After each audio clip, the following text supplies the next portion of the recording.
Hi everybody, welcome back to the R100 community. It's Christmas Eve, so Merry Christmas. This is part 2 of the lathe bench build. So if you look at the video below, part 1, we finished off the bench, we got it painted, we run some electric down to the bench, and we also built a shelf with some leftover material in the garage just above the bench as well.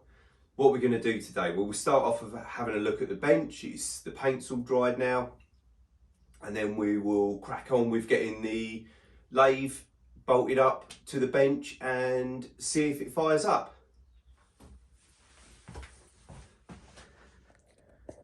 So, as you saw in the previous video, the shelf's fitted, the plug socket's fitted, that's all working, and we finished off just by giving the new bench paint of coat. I've taken the masking tape back off, bolted it back to the wall, and yeah, it's dried really nicely, come out really well.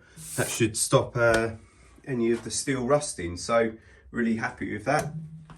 We've got the steel top to fit over the top here. These holes are drilled in the correct place to bolt the lathe down.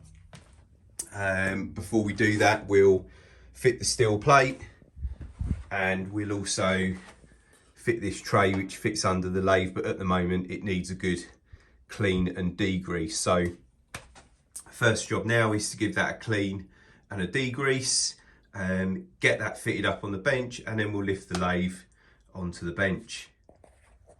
So we've fitted the steel top, degreased the tray that came off the bottom of the lathe, and got that fitted on top. We've got some new fixings that I just wanted to check they all fit, but they'll actually be coming up from underneath to bolt into the lathe. Just need to go and sort some washers out for those in a second.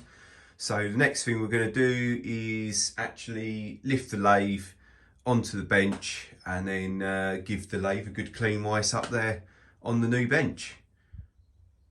So all bolted down and cleaned up. There was a problem with the tailstock, so I just had to remove that and do a couple of jobs on that. But yeah, the bench has come out nice. I've got a toolbox that used to belong to my granddad that fits perfectly in this gap, but it needs a little bit of work. It's an old vintage toolbox, so I'm probably going to do a video on that as well.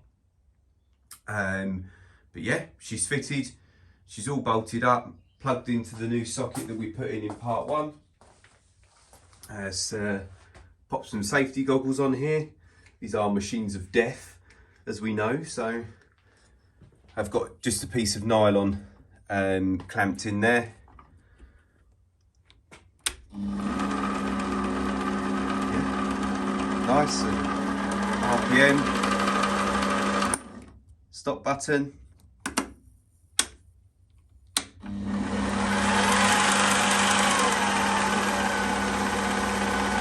Reverse. Yeah, everything is working nicely. I need to make a couple of pieces up for it, but tailstock is working now, so that's good. Yeah, really happy with how that's come out, and the shelf as well.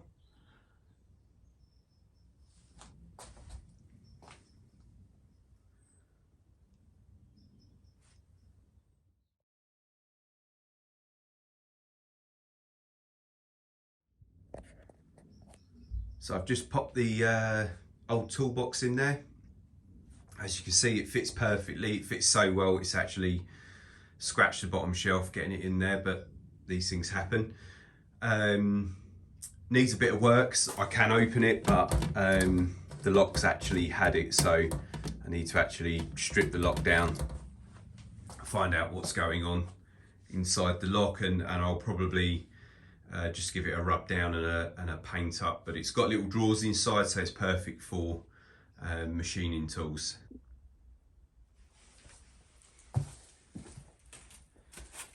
Right, okay, bench completed, lathe working, shelf fitted. just turned up this thumb screw on the lathe, so first little project, and that was to secure something else in the garage that had been getting on my nerves. So that's all done. What have we got coming up next? Well, next thing we're going to do, and we'll video it for YouTube, is I'm going to restore this little Enox toolbox here. Okay, get it all up and working again. And it's an engineering toolbox, so we can use it to put all our tool bits in for the lathe. And also, just behind me on this tool board, we've got some clear wall space there, so I'm going to make a folding metal workbench that I can fold against the wall when I'm not using it. If it's not folded up against the wall when I'm not using it, it will just become a dumping ground. So we're going to make a folding one that will just fold away once we've used it. Other projects coming up as well. I've got to mount my air compressor outside in a little shed. And I need to run some air lines up that side of the garage and across this side to the lathe as well. So stay tuned for those videos, and please guys, if you can, hit subscribe, give us a like, and press that bell as well. Thanks guys.